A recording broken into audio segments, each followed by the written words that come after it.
Weekend म्हणलं की फिरायचं. या निमित्ताने मी निघालोय पुण्याच्या मानाच्या श्रीमंत दगडूशेठ हलवाई गणपतीच्या दर्शनाला.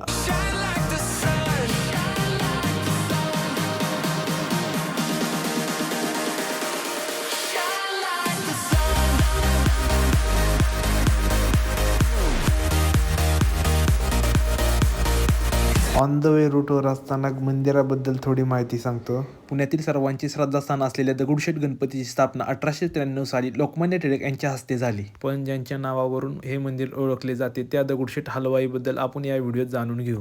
18व्या शतकात पुण्यामध्ये दगडूशेठ हलवाई या नावाने एक प्रसिद्ध मिठाई व्यापारी होते. त्या काळी त्यांची मिठाई सर्वत्र प्रसिद्ध होती. 1890 मध्ये पुण्यामध्ये प्लेगची साथ आली. या प्लेगच्या साथीमध्ये पुण्यातील अनेकांनी आपले जीव गमावले. यामधील दगडूशेठ हलवाई यांचा मुलगा सुद्धा दगावला.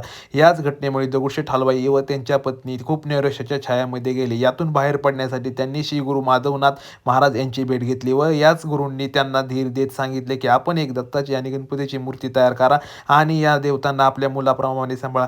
पुढे जाऊन हे दैवत आपले नाव उज्ज्वल करतील. तेव्हापासून श्रीमंत दगडूशेठ हलवाई गणपती पुण्यामध्ये प्रसिद्ध झाला. या गणपतीची पहिली मूर्ती पुण्यातील शुक्रवार पेठ 11 मारुती मंदिरात ठेवण्यात आलेली आहे. पुण्यात पोहोचताच सगळ्यात आधी मी कार पार्क केली आणि मग पुढचा प्रवास स्कूटीवरती सुरू केला. इथून पुढे हडपसरच्या दिशेने निघालो. हडपसरवरून पुढे जात काळूबाई चौकात पोहोचलो. काळूबाई चौकात उजवीकडे वळून कॅम्प मार्गे पुढे निघालो आणि थोड्याच वेळात मी पोहोचलेलो आहे पुण्याचे प्रसिद्ध आणि श्रद्धेचे स्थान श्रीमंत दगडूशेठ हलवाई गणपती मंदिरापाशी. आणि दगडूशेठ बाप्पाचं मंदिर हे फक्त मंदिरच नाही तर ते पुण्याची ओळख आहे. इथे अभिषेक पावती काउंटर आहे. तुम्ही अभिषेकासाठी पावती करून डायरेक्ट मंदिरात जाऊ शकता. पुढे गेला की डाव्या साईडला स्वामींचं मंदिर आहे.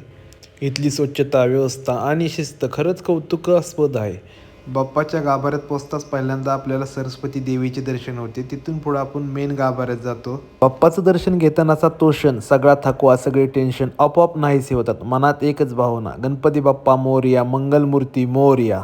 विकेंडला बाहेर फिरणं सगळीच करतात, पण अशा ठिकाणी येऊन बाप्पाचं दर्शन घेणं हे मनाला वेगळीच ऊर्जा देतं. मित्रांनो, जर तुम्ही अजून दगडूशेठ बाप्पाच्या दर्शनाला आला नसाल तर एकदा नक्की या. बाप्पा तुमच्या सगळ्या मनोकामना पूर्ण करो.